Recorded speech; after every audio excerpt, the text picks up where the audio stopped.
ம். இறைவன் நினைச்சாத்த முடியும். நம்ம முயற்சியால 2 சமாதி அடைய முடியும், அதுக்கு மேல போக முடியாது. 2 கிடைக்கும். இந்த 2ஐயும் வந்து ஜீவாத்மா பண்ண முடியும், ரொம்ப பிரயத்தனப்பட்டு பண்ண முடியும்.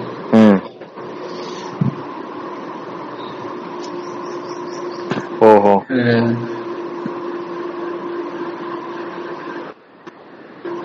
சாலோகம், சாரோகம்னு பேரு.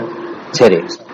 சாலோகம்னா இறைவனால் படைக்கப்பட்ட அந்த சூக்கும உலகத்தை அனுபவிக்கிறது. சரி. சாரூபம் அப்படின்னா அந்த சூக்கும உடம்ப மாறிடுறது, பஞ்சபூத தன்மையா உடம்பு மாறிடுறது. ஓ.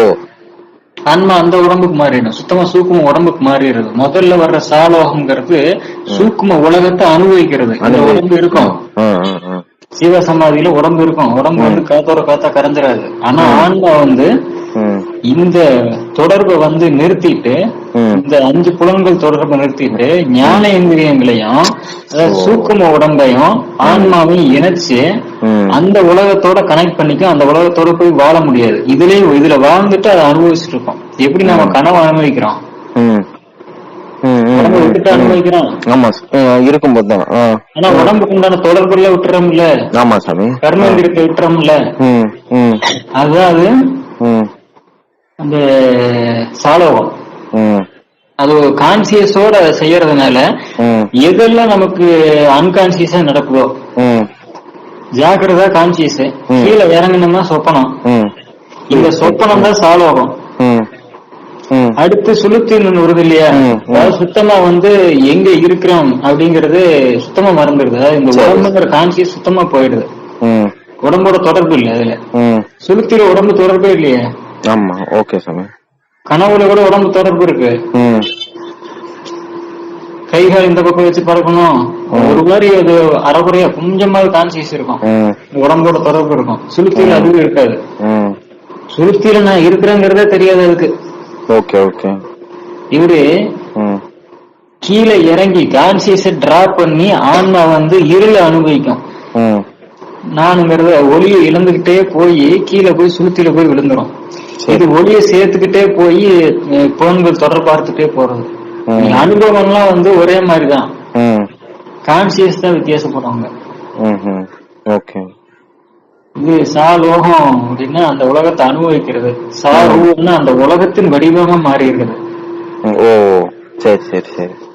கனவை அனுபவிக்கிறது, கனவுல வந்து இருக்கிற சூக்கும உடம்பு தானே. தேகத்துல தொடர்பு இருக்கு, ஆனா அந்த சூக்கும உடம்போட சேர்ந்து சில விஷயங்களை செஞ்சு, அதாவது சில அனுபவங்களை பண்ணிக்கிறது. அதுக்கப்புறம் இந்த உடம்பே விட்டுட்டு அந்த கனவின் மயமாவே மாறிடுறது, அந்த உடம்பாவே மாறிடுறது. இதுக்கு திரும்ப வர்றதில்ல. ஓ. Okay okay.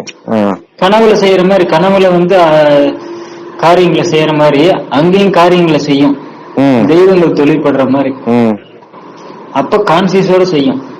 ஓ, கான்சியஸோட. கனவுல சப்கான்சியஸ் வேலை செய்யும், இதுல கான்சியஸ் வேலை செய்யும். தெரிஞ்சே செய்யும், அத கனவுல தெரியாம செய்யும். கனவுல யானை துரத்துற மாதிரி, சிங்கம் துரத்துற மாதிரி எல்லாம் வரும். தெரிஞ்சு நமக்கு நாமே அந்த கனவை கிரியேட் பண்ணிக்குவோமா? இல்ல, வாய்ப்பு இல்ல. சப்கான்சியஸ்ல அந்த பயம் ஒளிஞ்சு கிடக்கு. அத நாமளே வந்து நாம ரீக்ரியேட் பண்ணணும்னு நினைக்கல. ஆனா சப்கான்சியஸ் அது அந்த ஒளியை இழக்கும் போது அந்த அனுபவத்துக்கு போயிடுது.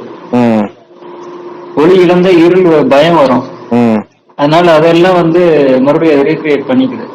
Okay okay. அதுவாவே பண்ணிக்குது.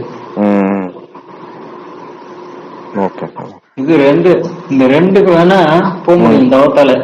ஓகே. யோகத்தால தவத்தால. சரி. சாமீபம்னு ஒண்ணு இருக்கு. சாலோகம் சூக்கும உடம்பு, காரண உலகம்னு இன்னொன்னு இருக்கு. காரண உலகத்திலயும் தேவர் இல்ல 2-3 கேட்டகரி இருக்கு. ஓ. இந்திரனும் தேவர் தான். ஓகே சாமி. கீழ இருக்கிற வர்ணனும் தேவர் தான். ஆனா இந்திரன் தலைவர். இது வேற சூக்கும உடம்புல ஒரு நிலை, இந்திரன் வேற ஒரு நிலை. ஆனா இந்திரன் யாருக்கு கட்டுப்பட்டவர?